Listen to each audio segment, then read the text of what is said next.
In 2006, a teenage boy vanished while hiking in Washington state.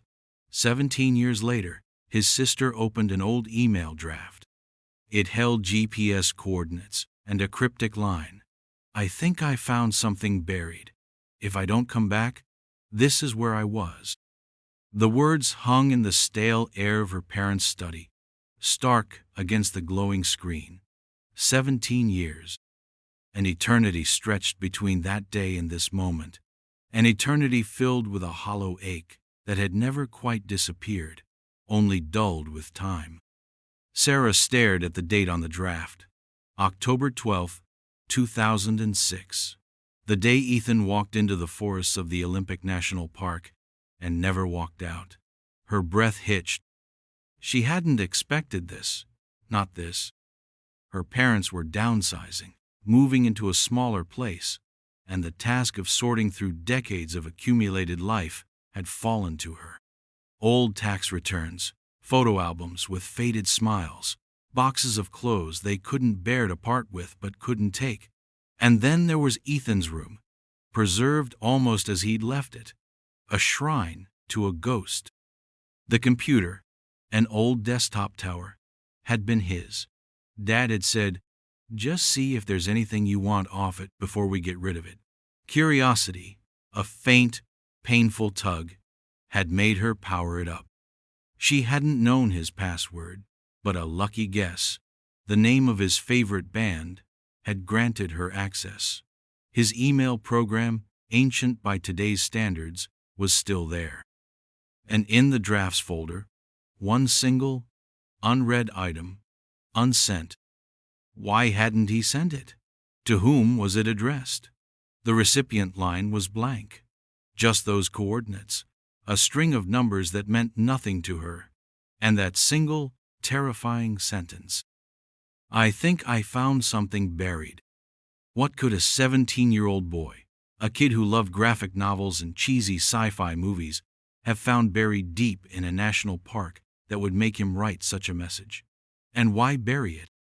The words, "If I don't come back," echoed in the quiet room, a premonition fulfilled with chilling accuracy.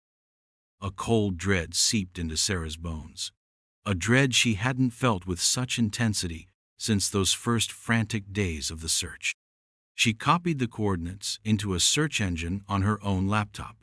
The map resolved, zooming in on a remote, densely forested area of the Olympic National Park.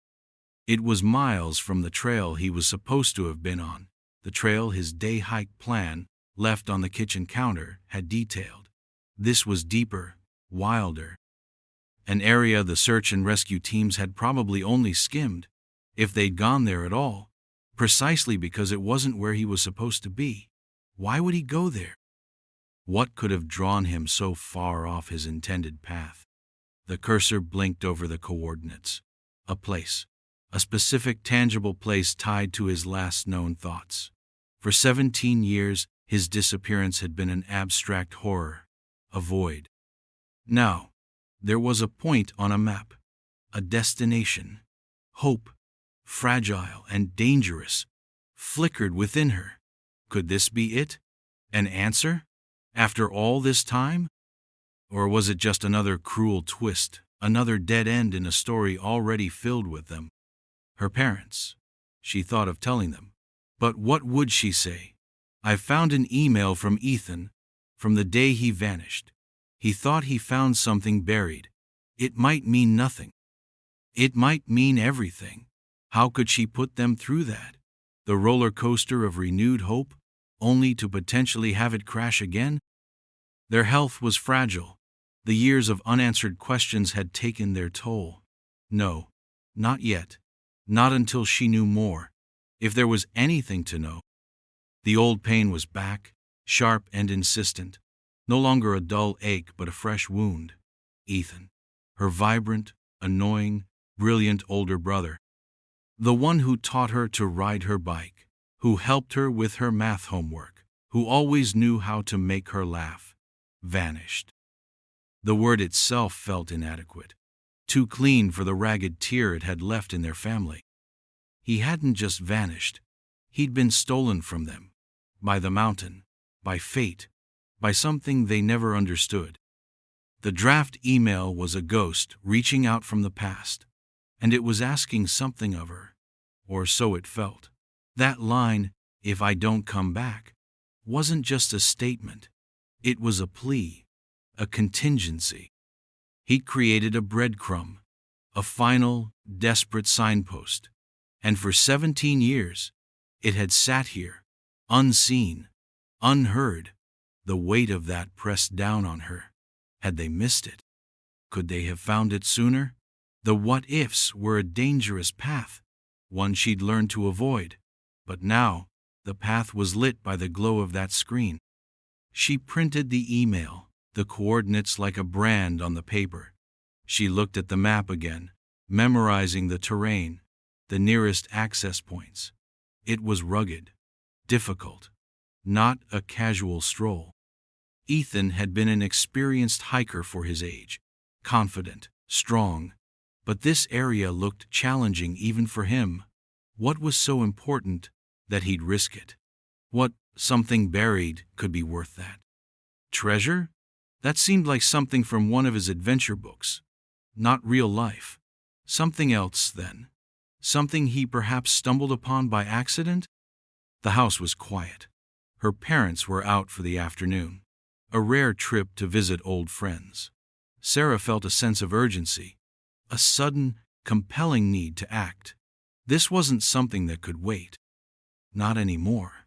17 years was too long. She looked at Ethan's old hiking boots, still tucked in the corner of his closet, coated in a fine layer of dust. A pang went through her. He'd loved those boots. What if there was nothing there? What if the coordinates were wrong, a typo? What if something buried was just a kid's overactive imagination, a game he was playing?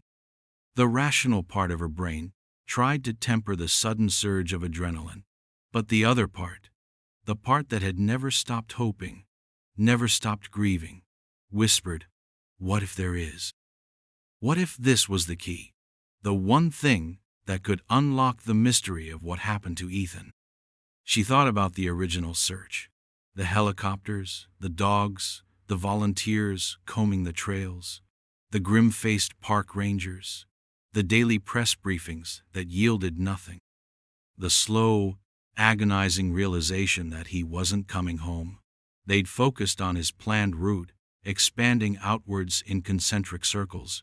Had anyone ever considered he might have gone so far afield, so deliberately to a place he hadn't mentioned? The email gave no clues as to whom it was intended for. A friend?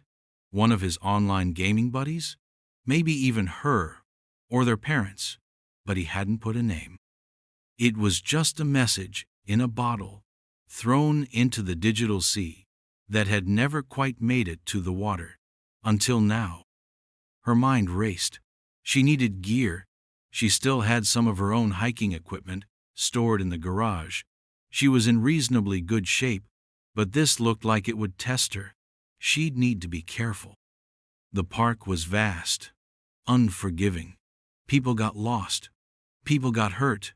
People disappeared. Like Ethan. The thought sent a fresh shiver down her spine. Was she crazy to even consider this? To go alone? But who else could she ask? Who would understand the desperate need that was now consuming her?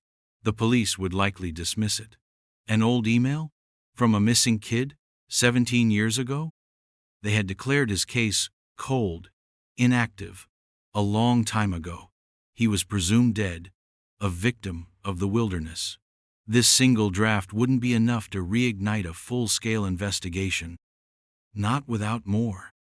She had to go. She knew it with a certainty that settled deep in her chest, a heavy, unshakable stone. This was her brother's last message. Maybe his last hope for being found, for his story to be known. And she was the one who had found it. It felt like a responsibility, a sacred trust. She booked a flight to Seattle for the next morning, then a rental car. She'd need to buy a good GPS device, some supplies. She looked at the coordinates again, deep in the Olympic National Park. She remembered family trips there when they were younger, the towering trees, the moss-laden branches, the stunning, sometimes intimidating, beauty of it all. Ethan had always been drawn to the wild places. As she made the arrangements, a part of her felt detached, like she was watching herself in a movie. The sensible Sarah, the one who managed projects and met deadlines, was being overridden by a younger Sarah, the little sister who still missed her big brother, with a fierceness that surprised her. The old email was a spark, and it had landed on the dry tinder of 17 years of unresolved grief. Now, a fire was lit. What was he looking for? Or what had he found that he wasn't looking for? Something buried.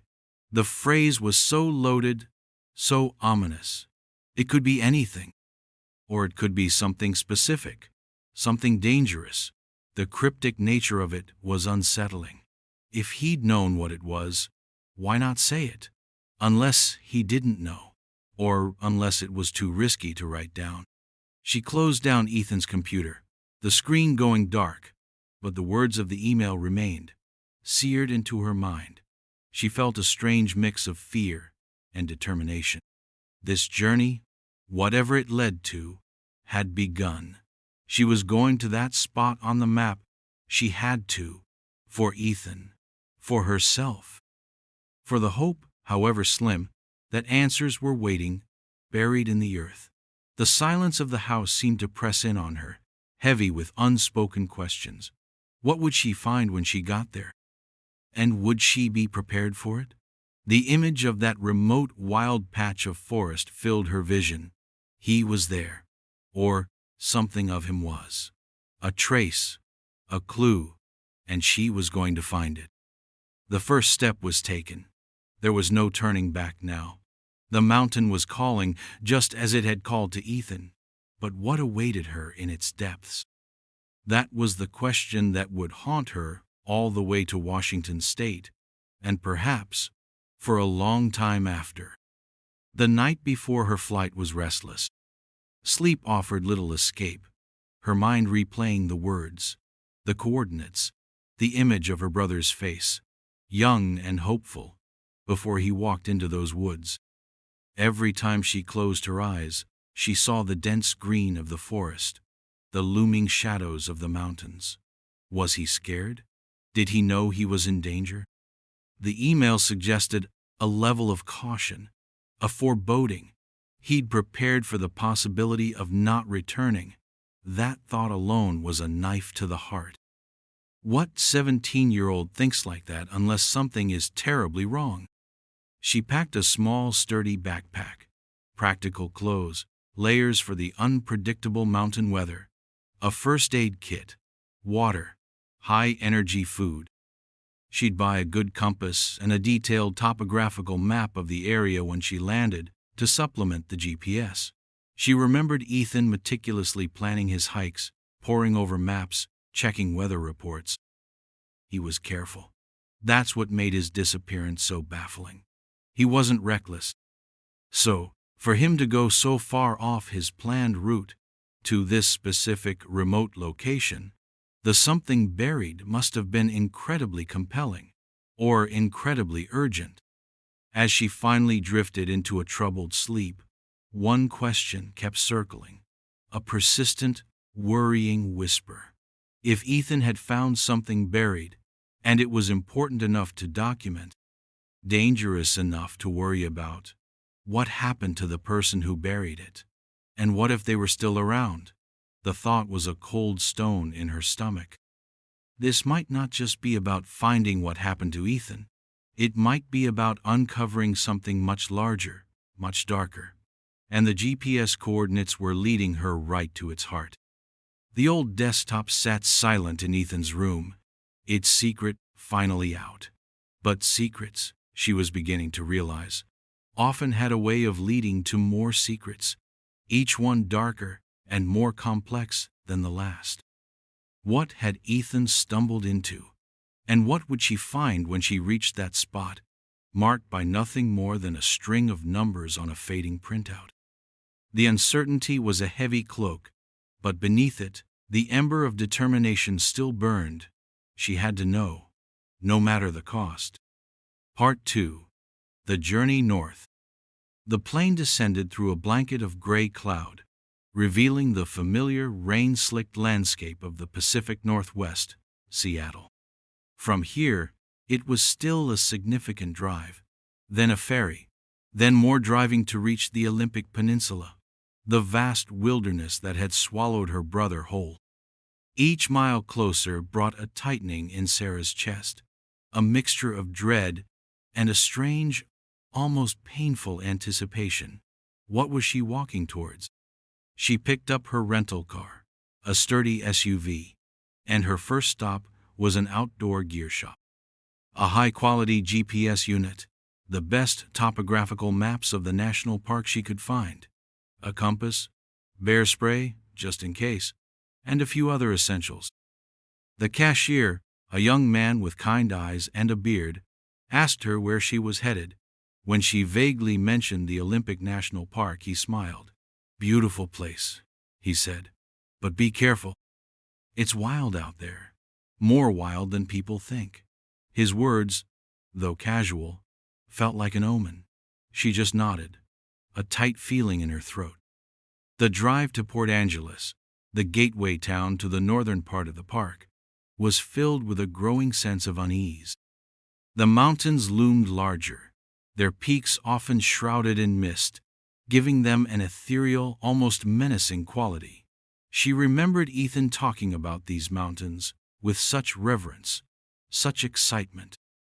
He'd read books about their geology, their flora and fauna, the legends of lost gold mines and hidden valleys. Had one of those legends lured him to that remote spot?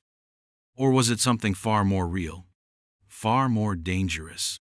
She checked into a small, unassuming motel on the edge of town. The room was basic, clean, but it felt anonymous, temporary, like a way station on a journey to an unknown fate. She spread the topographical map out on the bed, the GPS coordinates from Ethan's email pinpointing a location deep within a labyrinth of ridges and valleys, far from any marked trails. Her finger traced the contour lines, the steep ascents, the dense green indicating thick forest. It would be a brutal hike. 2 days at least, she estimated, to get in, find the spot, and get out. Assuming she found what she was looking for quickly. Assuming nothing went wrong. That night, sleep was even more elusive. Memories of Ethan flooded her mind. His laughter, the way he'd ruffle her hair, his intense concentration when he was working on something. The last time she'd seen him, he'd been excited about his hike, packing his gear, promising to bring back photos. A wave of guilt washed over her. Had she been dismissive? Too caught up in her own teenage world to pay enough attention? It was an old, familiar guilt, one she'd wrestled with for years. Before setting out the next morning, she felt a nagging pull, a need to talk to someone who knew the area, someone who might remember. On a whim, she drove to the main park ranger station, the one her parents had haunted during those terrible weeks of the search. She didn't expect anyone from 17 years ago to still be there, but maybe there were records, old files, someone who knew the history. An older ranger, a woman with weathered skin and a calm, steady gaze, listened patiently as Sarah explained vaguely that her brother had gone missing years ago and she was revisiting the area, trying to find some peace. She didn't mention the email, the coordinates. Not yet. She asked if the ranger knew anything about the specific sector the coordinates pointed to, describing it as best she could from the map. The ranger's brow furrowed slightly. "That's a tough piece of country," she said. "Not many folks go in there. Too remote, too easy to get turned around. We had a few cases over the years, people underestimating it." Her voice was carefully neutral, but Sarah sensed something beneath the surface. Did you ever hear any strange stories about that area?" Sarah ventured, trying to sound casual. "Anything unusual? Back around, Say 2006? The ranger leaned back in her chair, her eyes distant for a moment. 2006, she mused. That was a while back. There are always stories in a place this big, this old. Some of them are just that, stories. But that particular area, she paused, then looked directly at Sarah. There were whispers back then. Nothing concrete, mind you. Just unsettling things. Talk of people seeing things they shouldn't, lights where there shouldn't be lights. And there was a period, around that time, maybe a year or two before your brother, when a couple of hikers went missing. Further south, but same general wilderness, never found. And one other, a researcher, I think. His vehicle was found abandoned at a trailhead, but he was gone. Some folks said it was just the mountain. Others weren't so sure. She paused again. We always tell people, stick to the trails, know your limits. That backcountry doesn't forgive mistakes. And sometimes it feels like it holds its secrets tight. Sarah felt a chill despite the warmth of the ranger station. Whispers. Unsettling things. The ranger's words, though vague, added another layer of apprehension to her quest. This wasn't just about Ethan getting lost. This was about something else. Thank you, Sarah said, her voice a little shaky. That's helpful. The ranger nodded. If you're going out there, even on the main trails, make sure you're prepared. File a hiking plan. Let someone know where you're going and when you'll be back. Standard advice, but it felt heavier now. Sarah left the ranger station with a renewed sense of disquiet. The ranger's words echoed the fear that had been growing within her. Sometimes it feels like it holds its secrets tight. Was Ethan's disappearance one of those secrets? And by digging, was she about to uncover something the mountain, or someone, wanted to keep hidden? She drove to the nearest trailhead that would give her access, albeit still distant, to the area of the coordinates. It was a less used access point, the parking lot small and mostly empty. As she pulled her pack from the SUV, the silence of the forest pressed in, broken only by the chirping of unseen birds and the rustle of wind in the high branches. This was it, the point of no return. She checked her GPS, her compass, took a deep breath, and stepped onto the narrow path that led into the towering trees. The air was cool, smelling of damp earth and pine. For the first hour, the trail was relatively clear, a steady upward climb, but she knew this was the easy part. Soon, she would have to leave the trail, bushwhack her way towards those specific numbers Ethan had left behind. The memory of the ranger's words lingered. People seeing things they shouldn't. What had Ethan seen? What had he found buried that was so important? And who were the others the ranger mentioned? The ones who weren't so sure it was just the mountain claiming its victims. The questions spurred her onward, even as a primal fear urged her to turn back, to leave the secrets undisturbed. She thought again of her parents. If she found something, anything, that could explain what happened to Ethan, it would be a gift to them, however painful. A release from the torment of not knowing. That thought gave her strength. This wasn't just for her. It was for them too. For Ethan. As the day wore on, the forest grew denser, the sunlight struggling to penetrate the thick canopy. She left the marked trail, guided now only by her GPS and map. The going was much harder, pushing through undergrowth, scrambling over fallen logs, the ground uneven and treacherous. Every snap of a twig, every rustle in the leaves, made her jump. Was she alone out here?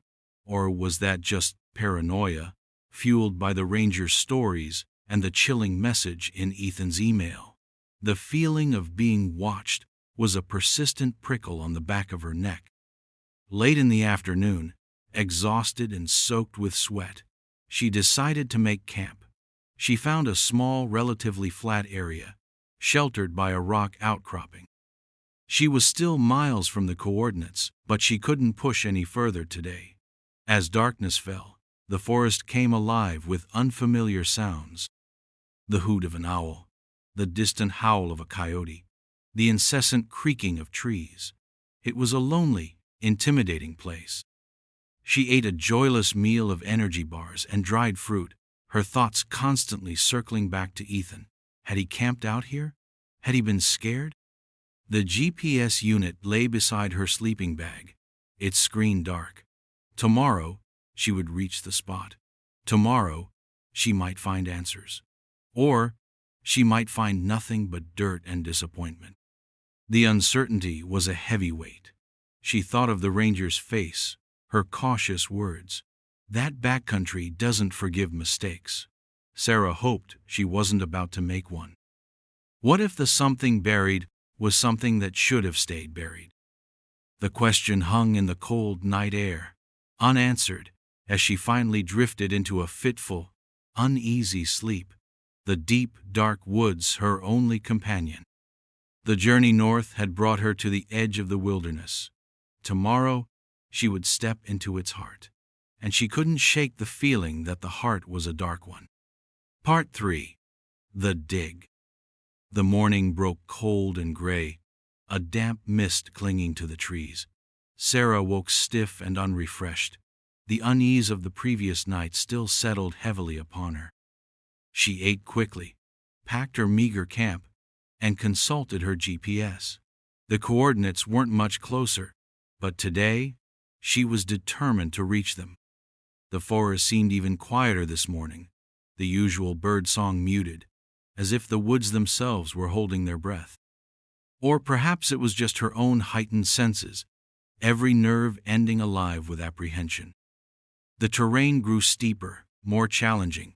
She scrambled up rocky inclines, her hands raw, her muscles burning. She pushed through thickets of salal and devil's club, their thorns snagging her clothes, scratching her skin. The GPS was her lifeline, the small arrow pointing her inexorably forward. Several times she lost her footing, her heart lurching as she slid on loose scree or slick moss. Each stumble was a reminder of how easily things could go wrong out here, how quickly one could become another statistic, another soul lost to the wilderness. Was this what Ethan had faced? This relentless, indifferent landscape?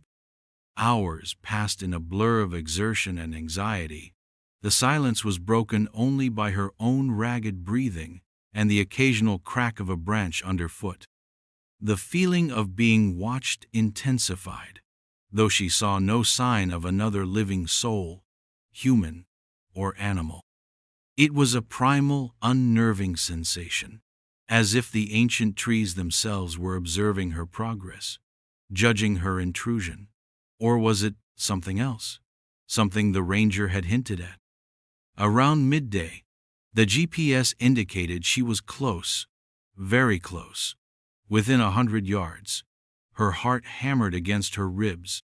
She slowed her pace, her eyes scanning the dense undergrowth, the forest floor littered with decaying leaves and fallen branches. What was she looking for? The email hadn't said, just something buried. The final few dozen yards were agonizing.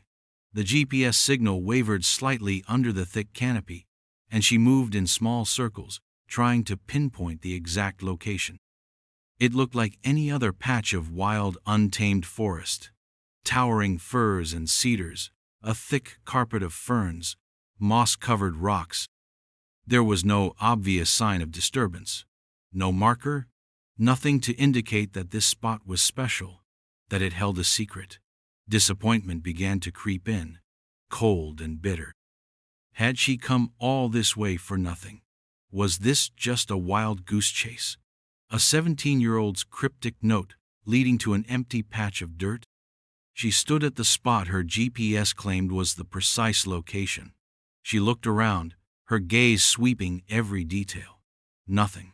Just trees, rocks, and the relentless green of the forest.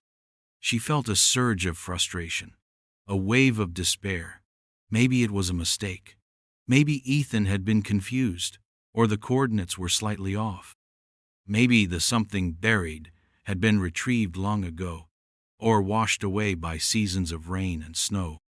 She almost turned away, but then something caught her eye, not on the ground, but on the trunk of an old-growth cedar a few feet away. A faint scar in the bark, almost invisible, weathered by years of exposure. It wasn't a natural mark. It looked carved, deliberately. She moved closer, her breath catching in her throat. It was small, no bigger than her palm. An arrow, or what was left of an arrow, its point aimed directly at a spot on the ground near the tree's base. Her pulse quickened. This was it. This had to be it. Ethan must have made this mark. A subtle sign, easy to miss unless you were looking for it. She knelt down at the spot the arrow indicated. The ground here was slightly different, the covering of pine needles and leaves a little thinner, as if it had been disturbed at some point a long time ago. The earth felt a fraction softer under her probing fingers compared to the surrounding ground. She pulled a small, foldable trowel from her backpack. Her hands were trembling so much she could barely grip it. With a deep breath, she began to dig. The soil was damp and heavy, mixed with roots and small stones. It was slow work. Each scoop of earth felt momentous, laden with 17 years of unanswered questions. What would she find? A piece of clothing? A belonging? Something that would tell her what happened to her brother? Or something far more sinister? Minutes stretched into an eternity. The only sound was the scrape of her trowel against the earth, and her own labored breathing. Sweat dripped into her eyes. Her back ached. Doubt gnawed at her. Was she just desecrating a random piece of forest floor? And then, the trowel struck something hard. Not a rock. The sound was different. A dull thud, with a faint metallic resonance. Her heart leapt into her throat. She dropped the trowel and began to dig with her bare hands, clawing away the remaining soil. Her fingers brushed against a cold, smooth surface. Metal. Definitely metal. She worked frantically, uncovering more of it. It was a box, a dark green metal box, like an old military ammunition case. It was about the size of a shoebox, maybe a little larger. It was caked in mud, but she could see it was sealed tightly. Adrenaline surged through her, so powerful it made her dizzy. This was it. This was what Ethan had found. This was what he had written about. After all these years, here it was, pulled from the damp earth of the Olympic National Park.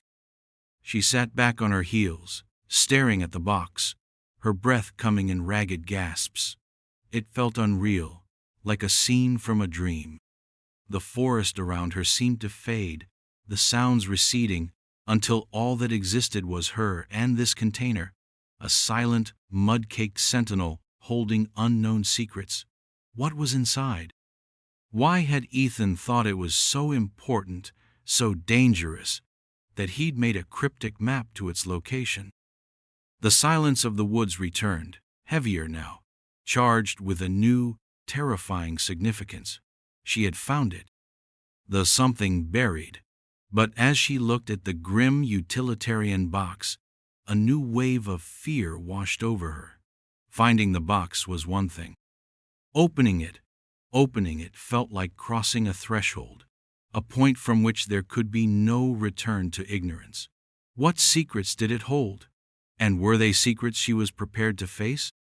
The weight of that question was almost as heavy as the box itself, resting there in the shallow hole, a dark promise from the past.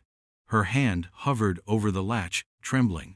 The real dig was about to begin. Part 4. The Container's Secrets. Sarah's fingers fumbled with the latches on the metal box. They were stiff, rusted in places, clearly not opened for a very long time. The container itself was heavy, solid, designed to protect its contents from the elements. As she struggled, The silence of the forest seemed to press in on her, amplifying the small, grating sounds of metal against metal. Each click of a latch, releasing, echoed, unnaturally loud in the stillness. What was she about to unleash? Finally, the last latch sprang open. She took a deep, shaky breath, her heart pounding a frantic rhythm against her ribs. Slowly, cautiously, she lifted the lid. The inside of the box was dark. A faint, musty odor rose from it, the smell of old paper and something else, something vaguely metallic and unsettling. She peered closer. Packed tightly within were several items. On top, a bundle of what looked like photographs, tied with a faded piece of string. Beneath them, a slim, leather-bound book, its cover worn and darkened with age and damp. Her hands, still caked with dirt, trembled as she reached in and carefully lifted out the bundle of photographs. The string crumbled at her touch. The photos were old-style prints, slightly curled at the edges, their colors muted. They weren't scenic views of the park, not holiday snaps. They were strange. Grainy images, some taken in low light. One showed a dilapidated building, half hidden by overgrown trees. Another was a close-up of a distinctive, unusual tattoo on someone's arm, a coiled serpent. Several were blurry shots of people, their faces obscured by shadow or distance, engaged in some unidentifiable activity near a beat-up truck in a clearing. None of them made any immediate sense. They felt illicit, clandestine, like glimpses into a hidden world. Who took these? And why? Her gaze fell back to the box. The leather-bound book. It looked like a journal. She picked it up. The leather was soft, almost velvety, despite the years in the damp earth. It was surprisingly well preserved. There were no markings on the cover. With a sense of trepidation, she opened it to the first page. Neat, slightly hurried handwriting filled the page. At the top, a name, Alex Mercer, and a date, June 14th, 2006, 4 months before Ethan disappeared. Not Ethan's handwriting, not Ethan's name. A wave of confusion, mixed with a chilling premonition, washed over her. Whose journal was this? Who was Alex Mercer? She turned the page. More entries, dated sporadically over the next few weeks. The writing was tight, controlled, but an undercurrent of anxiety seemed to pulse beneath the words. Alex wrote about observing something, tracking something, mentioned being careful, not being seen, vague references to them and what they're doing up here. Then, about halfway through the journal, she saw it. Dark stains, reddish-brown, ugly splotches marring several pages, soaking into the paper, making the ink run in places. Her blood ran cold. She knew with a sickening certainty what it was. Blood. Old blood. Someone had bled onto these pages. Alex Mercer? A visceral fear gripped her. This wasn't just a discovery anymore. This was evidence. Evidence of what she didn't yet know. But the presence of blood changed everything. This journal wasn't just a record. It was a testament to violence. She forced herself to keep reading, her eyes scanning the blood-stained pages. The handwriting here was more erratic, shakier. Words were harder to decipher. Phrases leaped out at her. Got too close. They saw me. Have to hide this. This was Alex Mercer's story. A story that had, apparently, ended badly. And Ethan? How did Ethan fit into this? Had he found this box after Alex Mercer had hidden it? Was Alex Mercer another missing person? Another secret the mountain had kept? The photographs suddenly seemed more sinister. Were they Alex's evidence? The dilapidated building? The tattooed arm? The shadowy figures? Were these clues to what Alex had been investigating? Clues to who they were? Sarah felt a wave of nausea. She closed the journal, her hands shaking. She had come looking for answers about her brother, and instead, she had unearthed someone else's nightmare. A nightmare that might now be intertwined with Ethan's fate in ways she couldn't yet comprehend. The forest, which had felt watchful before, now seemed actively hostile. The shadows under the trees deepened. Every rustle of leaves sounded like a footstep. She was alone, miles from civilization, with a box containing blood-stained secrets and incriminating photographs. What if whoever Alex Mercer was afraid of was still out there? What if they knew about this box, this hiding place? The thought spurred her into action. She had to get out of here. She carefully repacked the journal and the photos into the metal box, her mind racing. This was too big for her to handle alone. This needed to go to the police. But which police? The local sheriff? The park rangers? Would they take it seriously after all this time? An old journal, some blurry photos, found by the sister of a boy who'd vanished 17 years ago. She looked back at the shallow hole in the ground, now empty. It felt like she had disturbed a grave. Not Ethan's, perhaps, but a grave of secrets nonetheless. She quickly filled the hole, trying to make it look as undisturbed as possible, though she knew it was a futile gesture. The forest knew she had been here. It knew what she had taken. The hike back out, carrying the heavy metal box in her backpack, was fraught with a new kind of terror. Every shadow seemed to conceal a threat. Every sound was magnified. She pushed herself relentlessly, driven by a desperate need to reach safety, to get this box and its terrible contents to someone who could understand them, who could act on them. She didn't stop to make camp that night, even as darkness fell. She pressed on, using her headlamp, stumbling, falling, getting up again, fueled by adrenaline and fear. The weight of the box seemed to grow with every step, not just its physical weight, but the weight of the story it contained, the story of Alex Mercer, and perhaps the story of Ethan. It was nearly dawn when she finally stumbled out of the forest, back to the deserted trailhead where her rental SUV was parked. She had never been so relieved to see a vehicle in her life. She threw the backpack onto the passenger seat, her body aching, her clothes torn, her mind reeling. As she drove away from the oppressive silence of the national park, the rising sun casting long shadows across the road, she clutched the steering wheel, her knuckles white. She had found something buried, and it was far more terrifying than she could ever have imagined.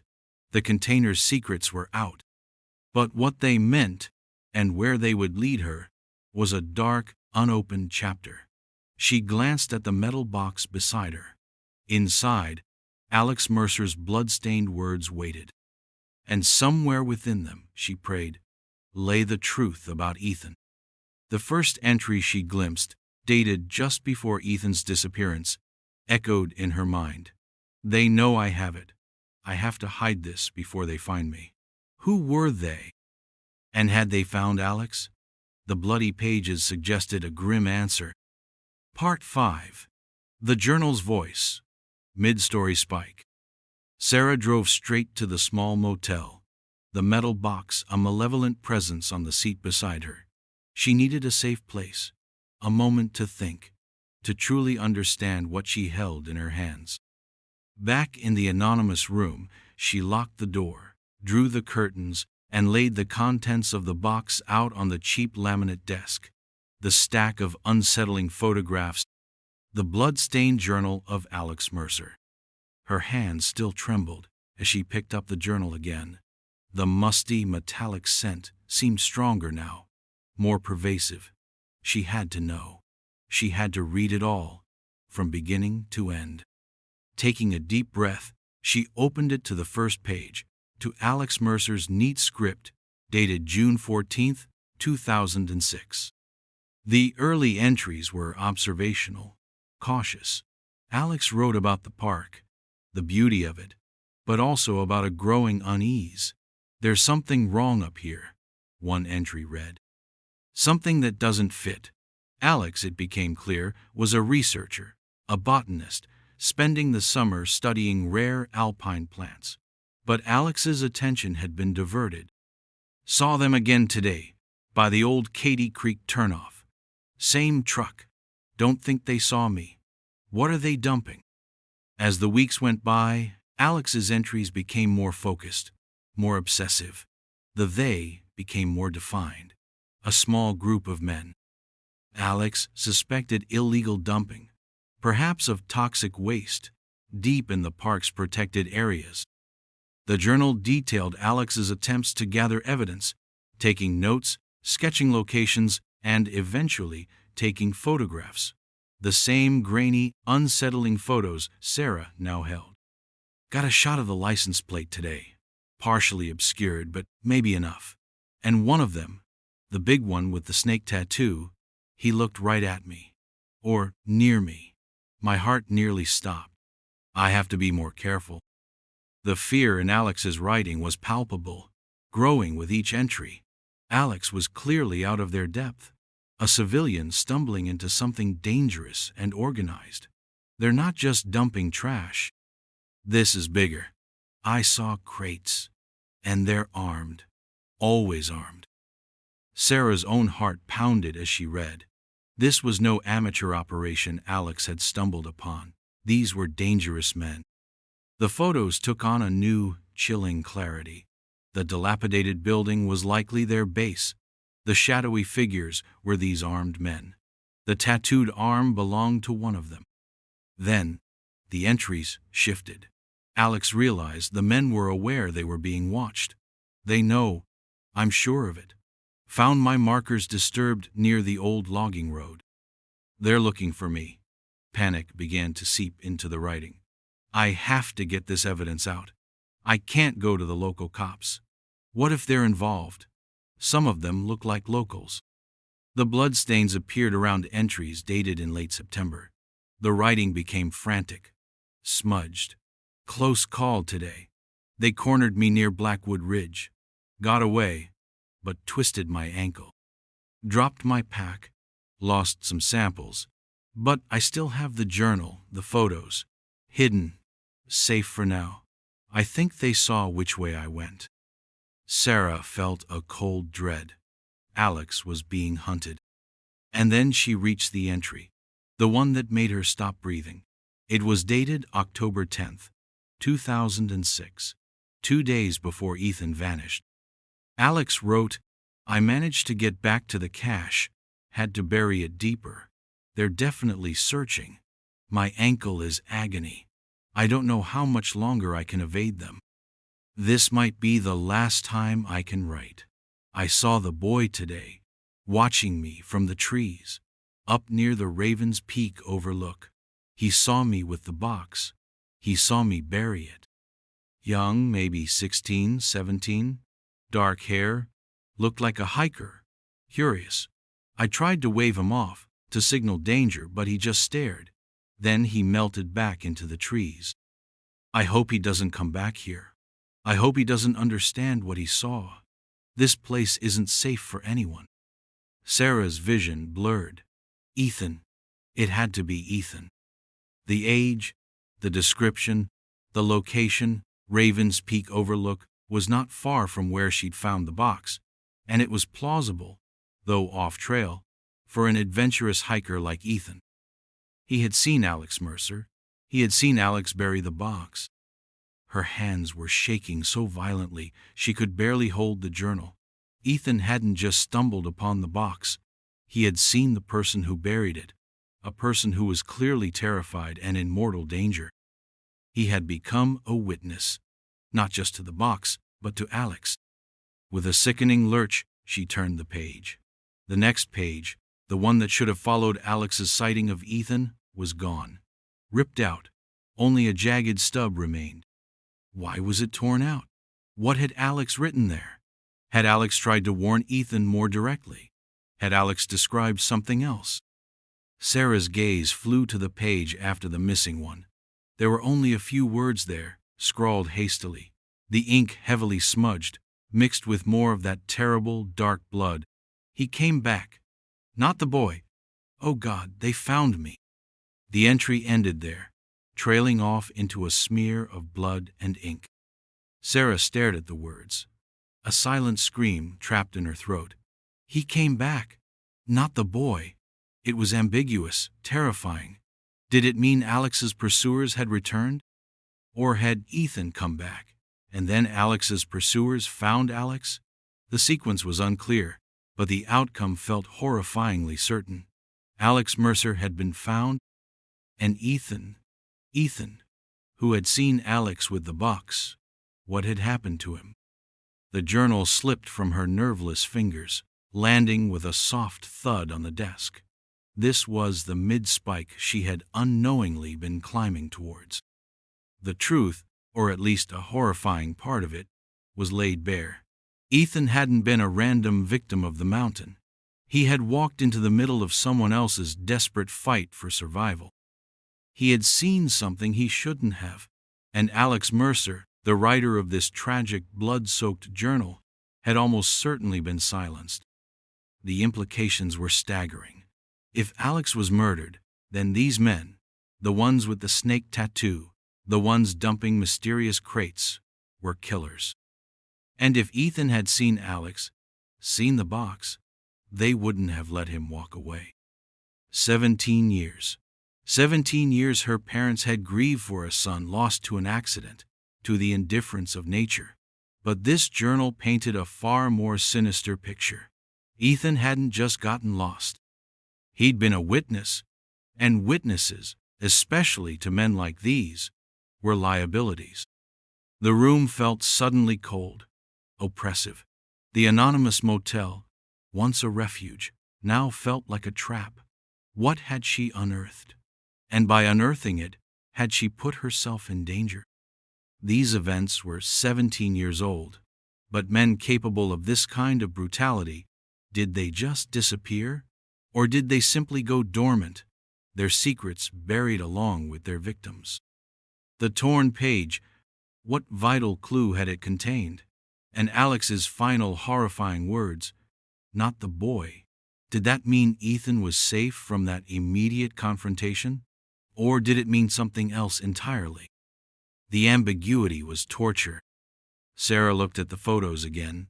The snake tattoo, the dilapidated building, the blurry figures. These weren't just pictures anymore.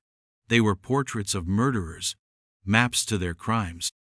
And Alex Mercer's journal was their indictment. And possibly, just possibly, the key to finding out what truly happened to Ethan. But the fear was a living thing now, coiling in her stomach. These weren't abstract fears anymore. These were real people, real killers, and Ethan had crossed their path. The silence in the room was deafening, filled only with the frantic beating of her own heart and the ghostly echo of Alex Mercer's last words.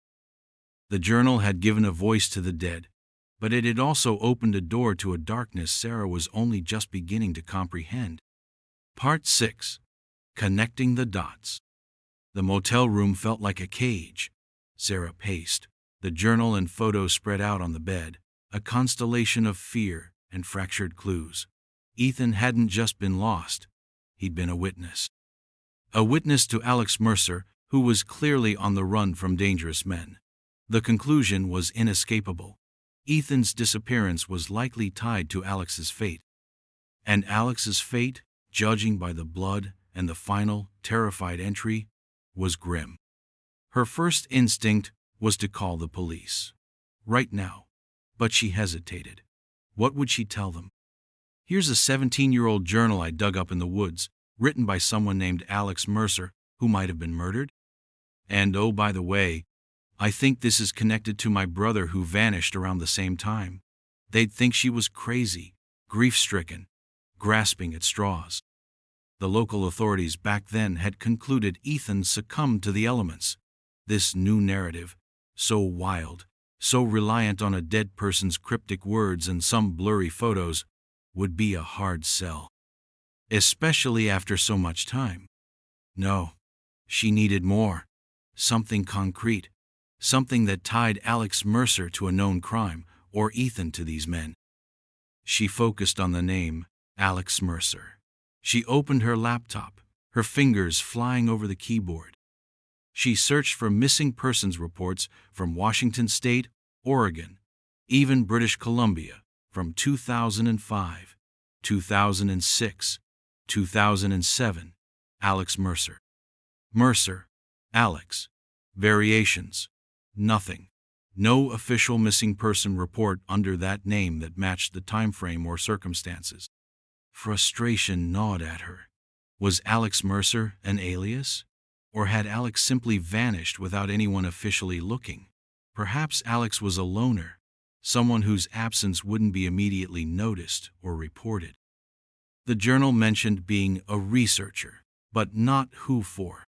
Her eyes drifted back to the photos, the snake tattoo on the man's arm, the dilapidated building, the beat-up truck with the partially visible license plate. These were her only leads, other than the journal itself. She tried to enhance the photo of the license plate, zooming in, adjusting contrast. It was too grainy, too obscured by mud. Only 3 letters were vaguely discernible: J, X, and maybe a B or an 8. Not enough. Useless. The building, though, it was distinctive. Old, wooden, with a peculiar roofline and a specific pattern of boarded-up windows. It looked like it was in a forested area, possibly remote. Could she find it? It was a long shot. The park was huge, surrounded by miles of national forest and private timberland. She thought about the ranger she'd spoken to, the one who'd mentioned unsettling things and other disappearances. The ranger hadn't named names, but had mentioned a researcher whose vehicle was found. Could that have been Alex? The timeline fit, but the ranger hadn't said anything about a body being found. Sarah felt a desperate need to connect Alex to something real, something verifiable. If Alex was murdered, as the journal heavily implied, there should be a record somewhere. An unsolved homicide? A John or Jane Doe? She widened her search.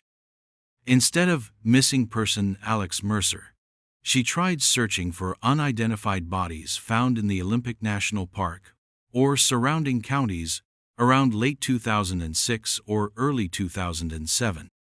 The search terms felt ghoulish, clinical. Page after page of search results. Old news archives. Cold case websites. Most were unrelated.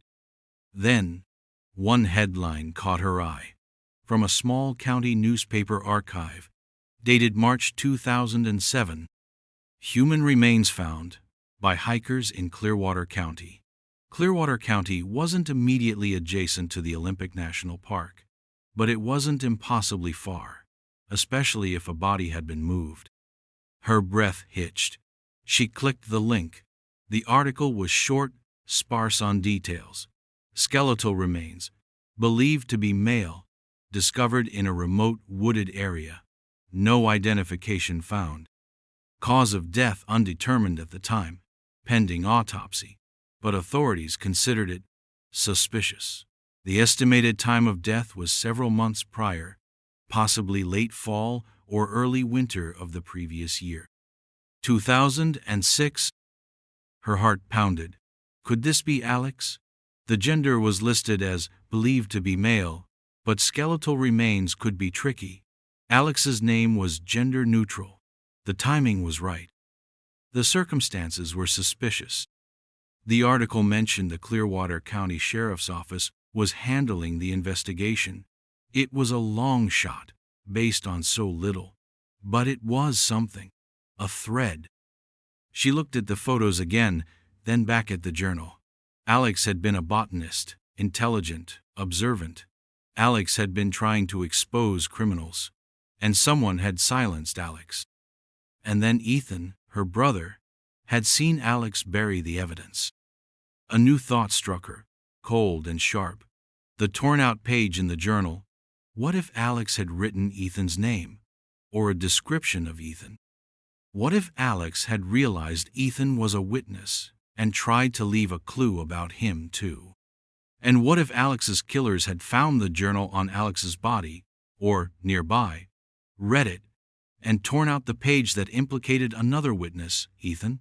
It was a horrifying theory, but it fit. It would explain why they might have specifically targeted Ethan if they knew he'd seen Alex. She felt a responsibility now, not just to Ethan, but to Alex Mercer. Alex had died trying to do the right thing, trying to expose these men. Alex's story deserved to be told. Alex's killers brought to justice. And maybe, just maybe, that path would also lead to Ethan. The immediate fear from the motel room began to recede slightly, replaced by a cold, hard resolve. She couldn't go to the police yet, not with so many gaps, but she could follow this new lead. Clearwater County. The unidentified remains. She spent the rest of the day meticulously rereading the journal, cross-referencing entries with the photographs, trying to build a timeline, a clearer picture of Alex's investigation and final days. She noted every location Alex mentioned, every description of the men, their vehicle, their activities, the snake tattoo, the big one, the crates, the dumping. The journal was a voice from the grave, and it was speaking directly to her, but it was also a map into a very dark place. She knew, with a certainty that chilled her to the bone, that the men Alex described were not petty criminals. They were capable of extreme violence to protect their secrets. As evening approached, she made a decision. Tomorrow, she would drive to Clearwater County. She would try to find out more about those unidentified remains. She would visit the local library, the newspaper office, if it still existed. Maybe even cautiously approach the sheriff's office, though she'd have to be careful how she framed her questions. She was no detective, just a grieving sister, but Alex's journal had given her a purpose beyond her own pain. She carefully packed the journal and photos back into the metal box. It felt less like a container of horrors now, and more like a weapon that Alex had tried to use and failed. Now it was her turn. The question was, could she succeed where Alex had not, and what would be the cost? The ranger's words came back to her.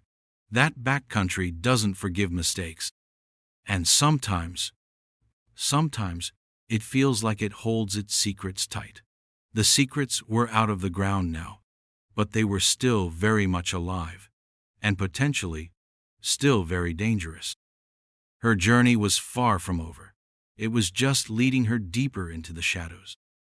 Part 7. The Unmarked Grave. The drive to Clearwater County took several hours, winding through logging towns and stretches of dense second-growth forest. It was a different landscape from the grandeur of the Olympic peaks, flatter, somehow more desolate.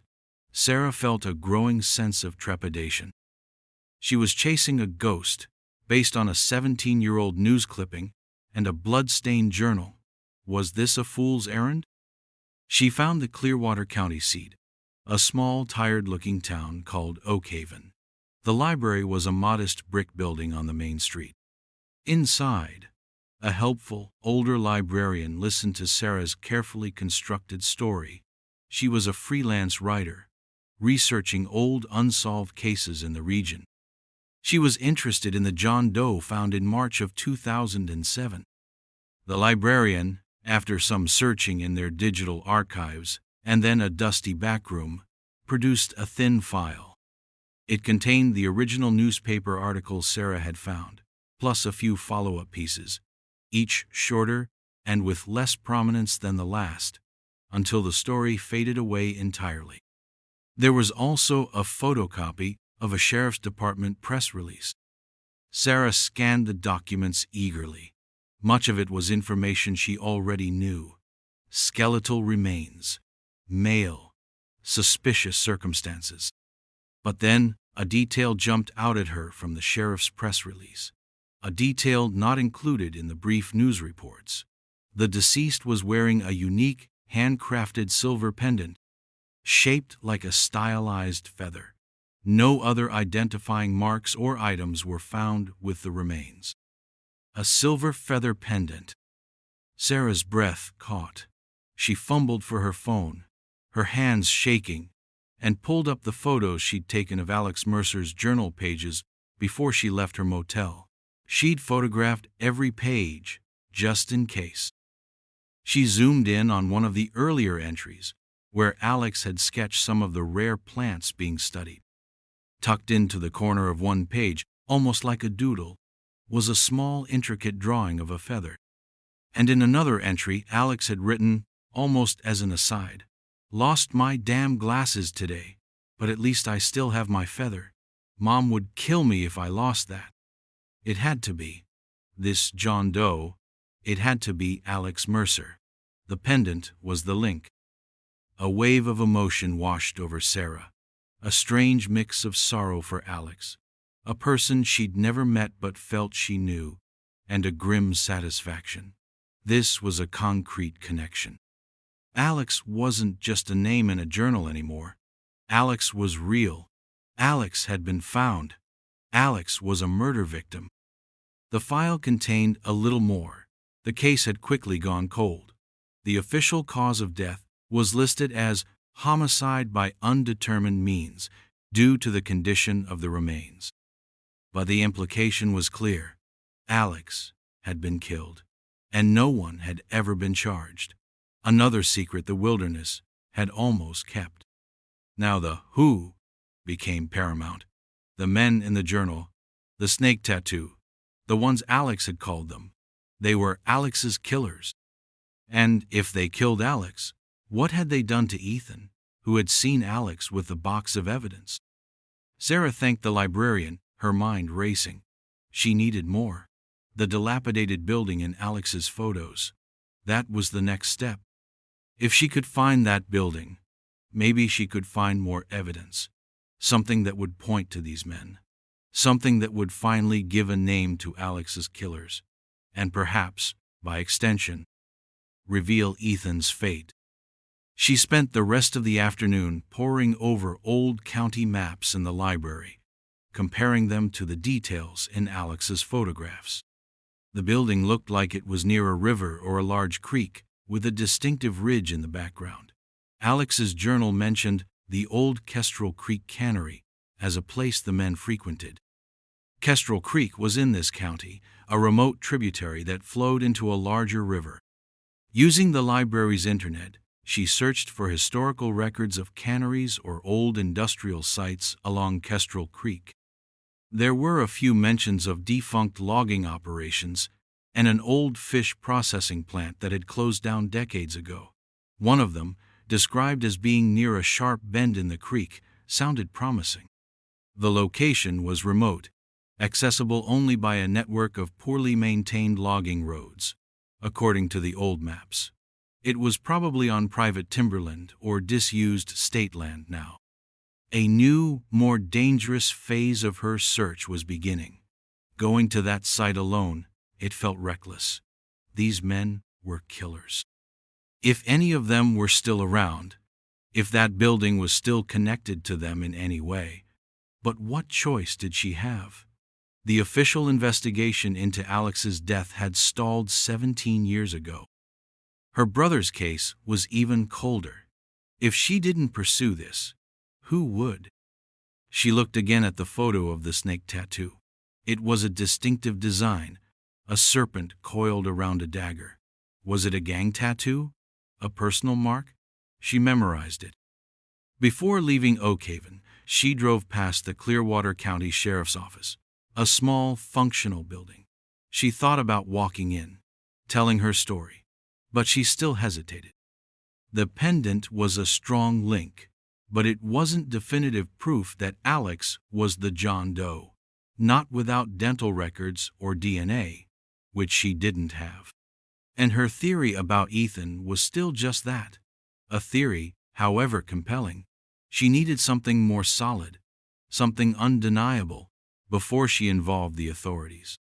Something that came from the killer's world, not just their victims. The partial license plate from Alex's photo, JXB, or JX8. She'd tried to trace it online without success. Maybe if she had more of it, or if she could find that truck. But after 17 years, a vehicle like that could be anywhere or nowhere. The building was her best bet. The old Kestrel Creek Cannery. If it was their base of operations, as Alex suspected, it might still hold clues, or it might be a trap. As she drove towards the area marked on her map, deeper into the backcountry of Clearwater County, the paved roads gave way to gravel, then to deeply rutted dirt tracks. Her SUV handled it, but barely. The forest closed in again, a different kind of forest than the national park, more logged over, scarred, but still vast and isolating. She found what she thought was the turnoff for the old Cannery Road, now little more than an overgrown track. A faded, bullet-riddled "No Trespassing" sign was nailed to a tree. Her heart pounded. This was it. She parked her car well off the main track, hidden in a copse of alder trees. She'd walk the rest of the way. It was late afternoon. The light was starting to fade. Not ideal, but she couldn't turn back now. She took her backpack, with water, a flashlight, the bear spray, and, tucked safely inside, Alex's journal and photos. They felt like a talisman and a burden. The walk was eerie. The old road was almost reclaimed by nature. After about a mile, she rounded a bend, and there it was. Through a screen of trees, she saw it. The dilapidated building from Alex's photograph. The peculiar roofline. The boarded windows. It was unmistakable. And it was even more derelict, more menacing, in person. It looked like it had been abandoned for decades. But Alex's journal suggested it was in use, secretly, 17 years ago. Was it truly abandoned now? Or did ghosts, and worse, still linger here? The silence was absolute, broken only by the caw of a distant crow. She took a breath, gripped the bear spray canister in her pocket, and started towards the decaying structure. The unmarked grave of Alex Mercer had led her here. What would she find at the killer's lair? Part 8. The Derelict Property. The old cannery stood like a rotting carcass in the fading light. Its wooden walls were gray and weathered, streaked with moss and mildew. Many windows were boarded up, others were dark, gaping holes. A section of the roof had collapsed, leaving a jagged opening to the sky. The air hung heavy, still, carrying the scent of decay, damp wood, and something else. Something acrid, chemical, almost masked by the passage of years. Sarah approached cautiously, her senses on high alert. The "No Trespassing" sign felt more like a warning than a deterrent. Was this place truly deserted? Or did the kind of men Alex described still use it, even now? It seemed unlikely after so long, but the fear was a cold knot in her stomach. She circled the main building first. Outbuildings, equally dilapidated, sagged nearby. A crumbling shed, the rusted remains of what might have been a generator housing. The place was isolated, miles from any other sign of civilization. A perfect spot for illicit activities. A perfect spot to make someone disappear. She found a side door to the main cannery building that was hanging off its hinges. Pushing it open with a creak that sounded deafening in the silence, she peered inside. Darkness. The smell was stronger here. Decay, oil, and that faint chemical tang. She pulled out her powerful flashlight, its beam cutting through the gloom. The interior was a disaster. Debris littered the floor. Broken glass, rotting timbers, rusted metal, old machinery, hulking shapes in the darkness, was coated in dust and cobwebs. It looked like it had been ransacked at some point. Drawers pulled out of overturned desks, papers scattered, but that could have happened years ago. She moved slowly, carefully, her flashlight beam sweeping across the cavernous space. This was where Alex Mercer had believed they operated. What had they been doing here? Alex's journal mentioned crates and dumping. Toxic waste seemed plausible, given the remote location and the secrecy. Or something else entirely? Drugs? Weapons? The possibilities were all grim. In what might have been an office area, a rusty filing cabinet lay on its side, its drawers empty. But amongst the scattered papers on the floor, she found something. An old invoice, dated 1999, for a large shipment of industrial solvents, addressed to a company she didn't recognize. At this Kestrel Creek address, solvents. That could explain the chemical smell, and their improper disposal could be a motive for secrecy and violence. She continued her search, moving deeper into the building. The main processing floor was vast, eerie, filled with the ghosts of past industry. Conveyor belts, vats, machinery she couldn't identify, all silent and decaying. It was here, perhaps, that Alex had seen something, taken those furtive photographs. Then she saw it, scrawled on a grimy wall, almost hidden behind a fallen piece of machinery.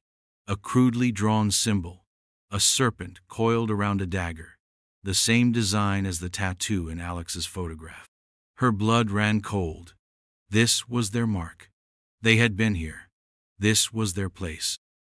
The discovery made the threat feel suddenly, terrifyingly immediate, even after 17 years. These weren't just abstract villains in a dead person's journal. They had a symbol, a territory. She was about to move on when her flashlight beam caught something else on the floor near the wall with the serpent symbol, a small, metallic object, glinting in the light. She bent down and picked it up. It was a Zippo lighter, old and tarnished. Engraved on one side was a single initial M. M? For Mercer? Could this have been Alex's, dropped during that final, terrible encounter? Or did it belong to one of the men? There was no way to know. But it was another tangible link, another piece of the puzzle. She felt a growing sense of oppression, the weight of the building's dark history pressing down on her. She needed to get out. She had found confirmation that this was the place, their place. But what else was here? She made her way towards what looked like a loading dock at the rear of the building. The large doors were rotted through in places, letting in slivers of the dying daylight. As she neared them, she heard it. A sound, distinct, unmistakable. A floorboard creaking, upstairs. Sarah froze, her heart leaping into her throat. Her flashlight beam snapped upwards towards the dark upper story. A mezzanine level she hadn't explored. Silence. Had she imagined it? The old building settling? Then another creak. Softer this time, but definitely there. Followed by a faint rustle, like fabric brushing against something. She wasn't alone. Panic, cold and absolute, seized her. Someone was here. Now. In this derelict, isolated place. Who? A squatter?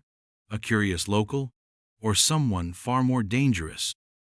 Someone connected to the building's past, to the serpent tattoo on the wall, to Alex Mercer's death? Her hand tightened on the bear spray. Her breath hitched. She was trapped. The only way out was back through the building, or through these loading dock doors, which looked like they hadn't been opened in years. She backed away slowly, silently, from the loading dock, her eyes fixed on the dark mezzanine.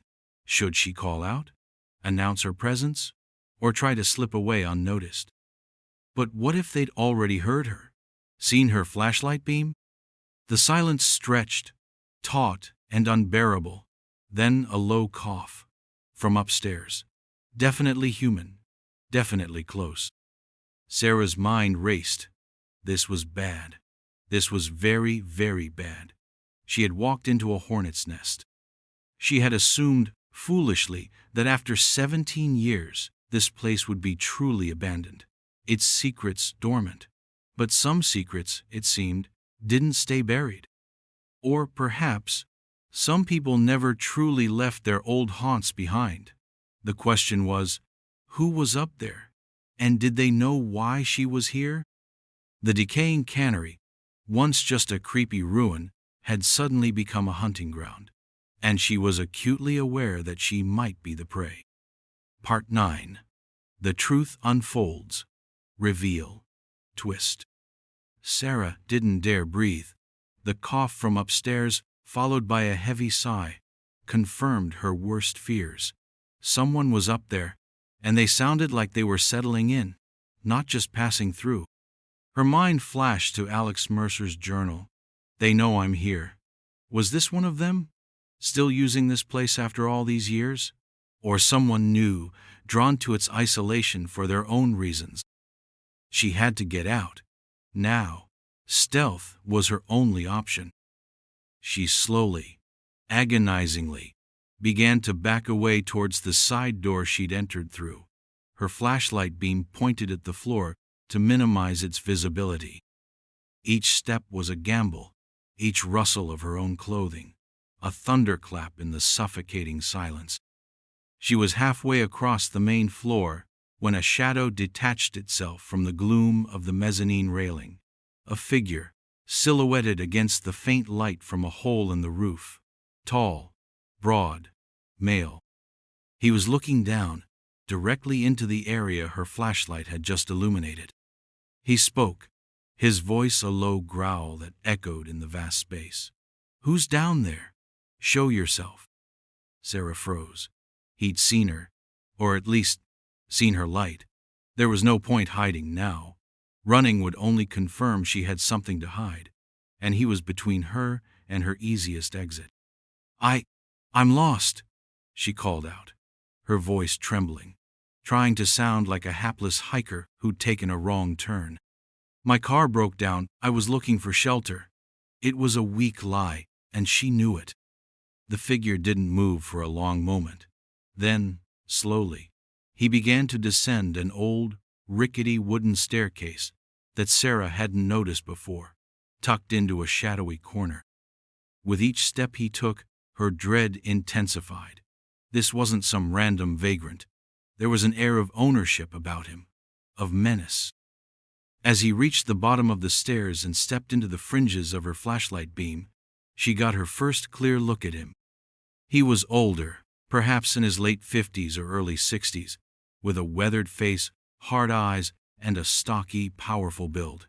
He wore faded work clothes. And on his left forearm, partially visible below a rolled-up sleeve, was a tattoo, a serpent, coiled around a dagger. Sarah's blood turned to ice.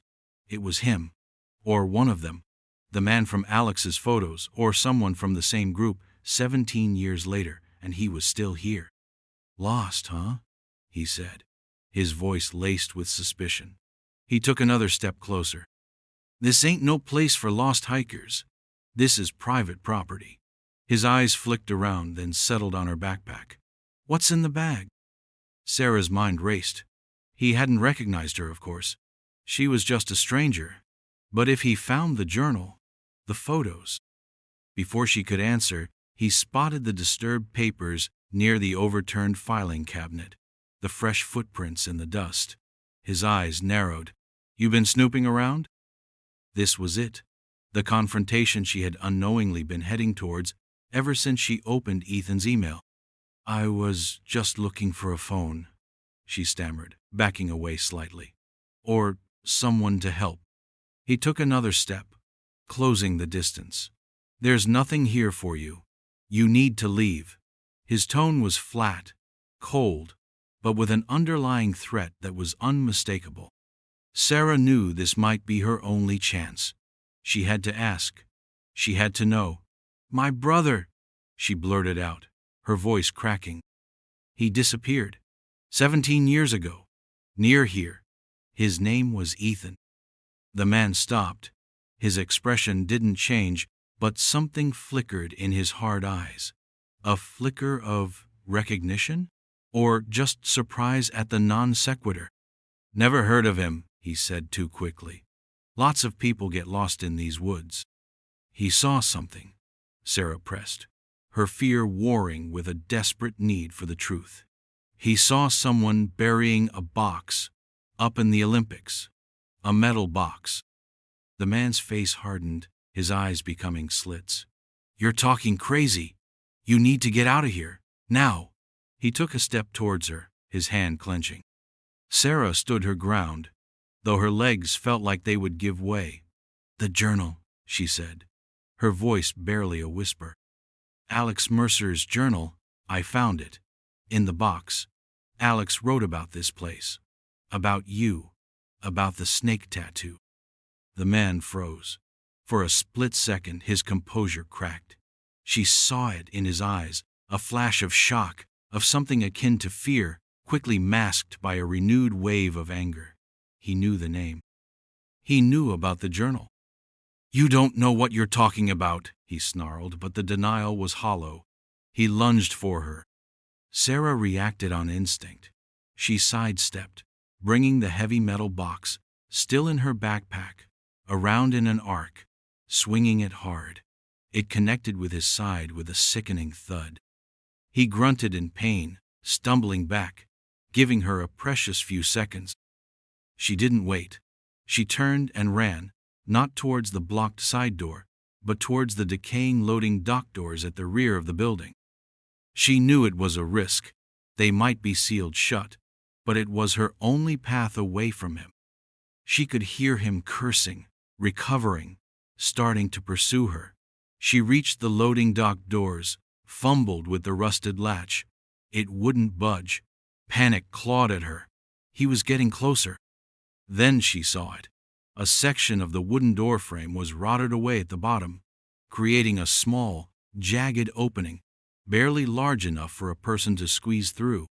Without a second thought, she dropped to her hands and knees, shoving her backpack through first, then wriggling her way out into the fading daylight, tearing her clothes, scraping her skin, but free.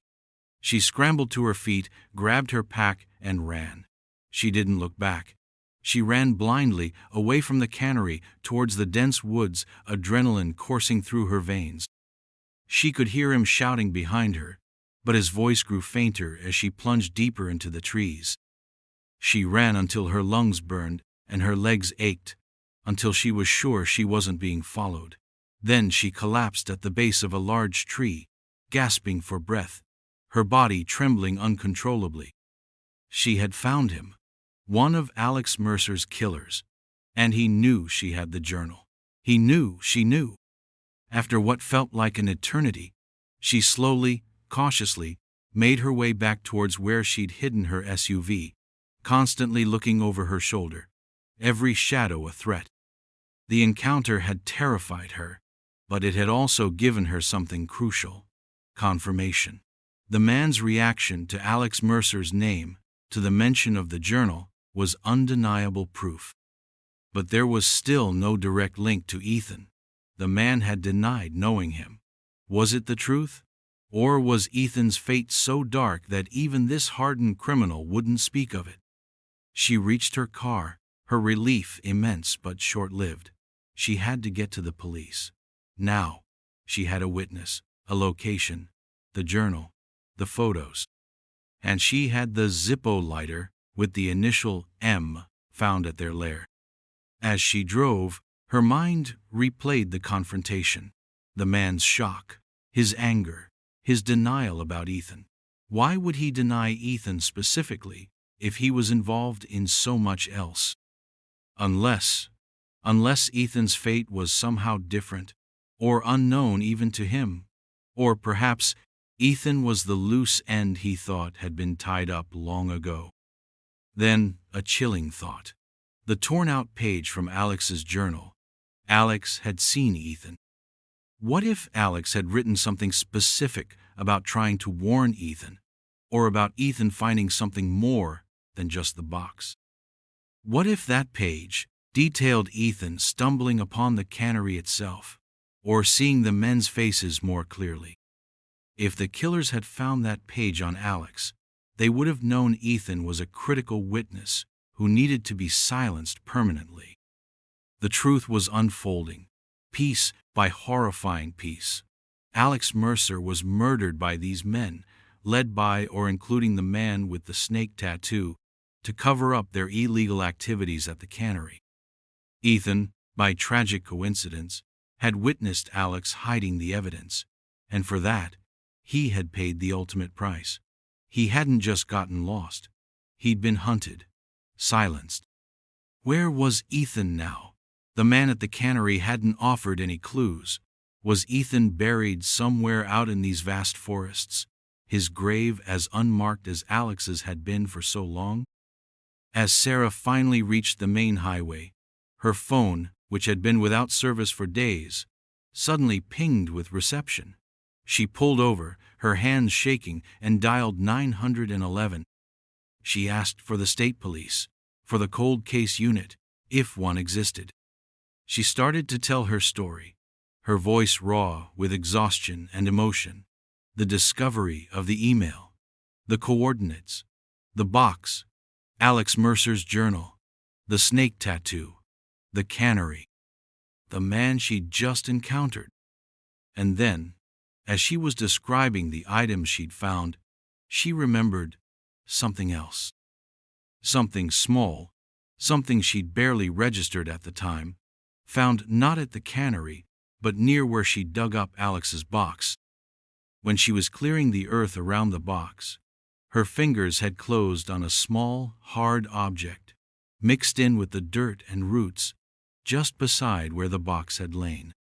She'd thought it was just a peculiar stone or a piece of rotted wood, and had absently slipped it into her pocket, her focus entirely on the container. Now, with a sudden, dawning horror, she reached into her pocket. Her fingers closed around it. She pulled it out. It wasn't a stone. It was small, weathered, and made of plastic. A little blue plastic spaceman, an inch tall, the kind that came in cereal boxes in the late 90s. One of its arms was broken off. She stared at it, her vision swimming. She knew this spaceman. Ethan had a collection of them. He always carried his favorite one, the blue one with the broken arm, in his pocket for good luck on hikes. He'd shown it to her countless times. My trusty co-pilot, he'd called it. It had been there, all these years, buried in the dirt, right next to Alex Mercer's box of secrets. Ethan had made it back to the box. After seeing Alex bury it, he must have returned, perhaps out of curiosity, perhaps because he sensed Alex was in trouble and wanted to help or retrieve what Alex had hidden. And they must have found him there, with the box, or near it. The man at the cannery had lied, or perhaps he truly didn't know every detail of what his associates had done 17 years ago at that remote spot in the Olympics. But this little blue spaceman, Ethan's lucky charm, told the final, heartbreaking part of the story. He hadn't just been a witness from afar. He'd been at the site of the buried evidence. And he had never left. The truth, in all its devastating clarity, was finally revealed. Ethan was gone, murdered, his body likely hidden near where Alex's killers had disposed of Alex. His only marker, a tiny plastic toy, waiting 17 years to be found.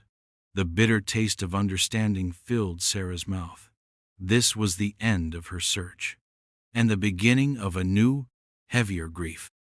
Part 10. Bittersweet Echoes. Payoff. Ending.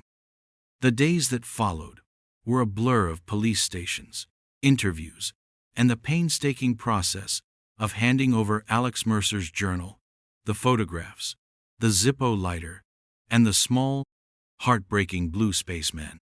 State police detectives, initially skeptical, grew more engaged as Sarah laid out her story, her evidence, her voice steady despite the exhaustion and the raw, resurfaced grief. The man from the cannery, identified from her description and his known association with the long-abandoned property, was brought in for questioning. His name was Arthur Jensen, and he had a record. The investigation into Alex Mercer's death, cold for 17 years, was officially reopened. So was Ethan's. Search teams, guided by Sarah's information and the GPS coordinates, were sent back into the Olympic National Park, to the area around where Alex's box had been buried. This time, they knew what they might be looking for. Sarah waited. She stayed in Port Angeles, in that same anonymous motel room, which now felt less like a cage and more like a vigil. Her parents knew now. She had called them, her voice breaking as she told them about Ethan, about Alex, about the little blue spaceman. Their reaction was a quiet devastation, a grief too profound for tears, quickly followed by a desperate, fragile hope that Ethan might finally, truly, be brought home. Weeks later, the call came. They had found him. Ethan's remains were discovered not far from where Alex's box had been buried, in a shallow, hastily concealed grave, marked by nothing but the passage of 17 unforgiving seasons. The little blue spaceman had been his silent, loyal sentinel. The official story that emerged, pieced together from Jensen's reluctant admissions under pressure and the evidence Alex had so bravely collected, was ugly and depressingly familiar.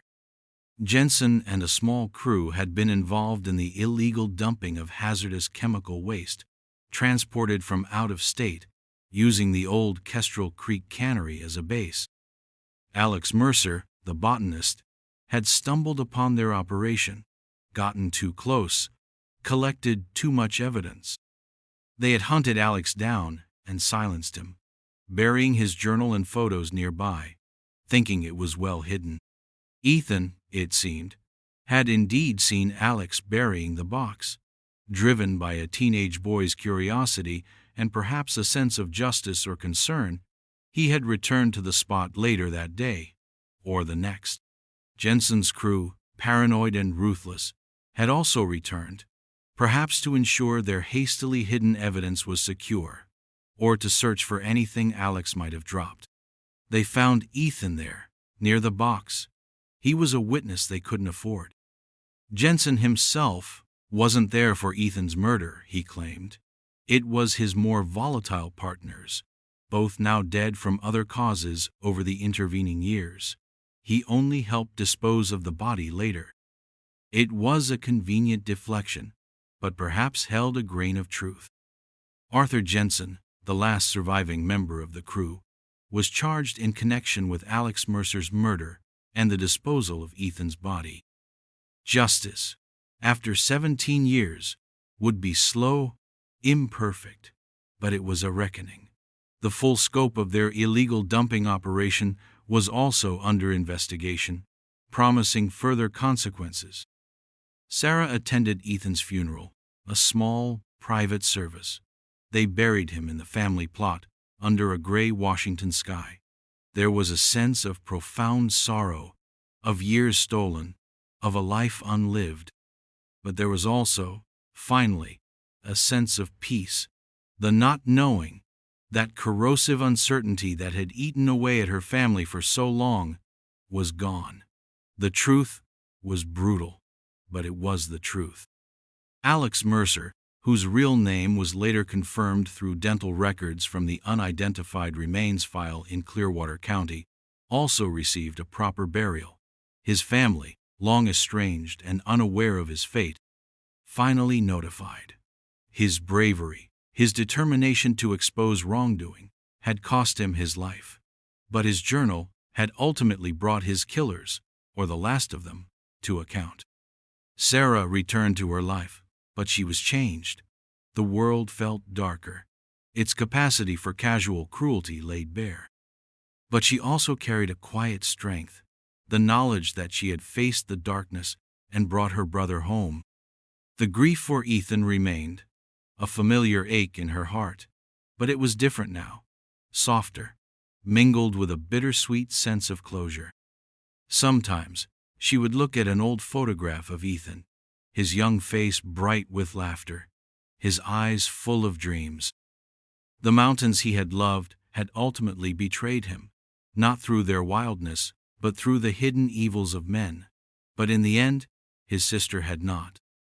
She had followed his last cryptic message, his breadcrumb trail, and found him. The metal box, Alex's journal, the photos, They were all evidence now, locked away. But their story, and Ethan's, echoed. A reminder that even in the deepest wilderness, the most dangerous predators often walked on two legs. And that sometimes the quietest voices, a line in an unsent email, a name in a blood-stained journal, a tiny plastic spaceman, could speak the loudest truths even after 17 years of silence. The mountain had kept its secrets, but not forever. Did this remind you of something from your own life? Let us know below.